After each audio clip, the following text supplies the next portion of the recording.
ছোটবেলার কিছু অপ্রিয় খাবার কখন যে প্রিয় হয়ে ওঠে আমরা কিন্তু বুঝতেও পারি না। আমাদের ছোটবেলায় গ্রামের বাড়িতে সবার বাড়িতেই মোটামুটি চাল কুমড়ো, কুমড়ো গাছ বা লাউ গাছ কিছু না কিছু থাকতোই। তা আমাদের বাড়িতে তিনটেই ছিল।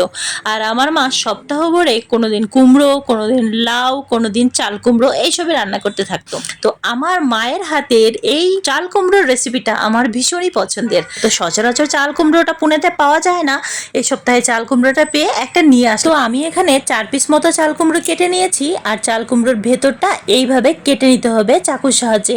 একটা মুখ কেটে ওখানে পকেটের মতো তৈরি করতে হবে, 3-5টা জয়েন্টই থাকবে।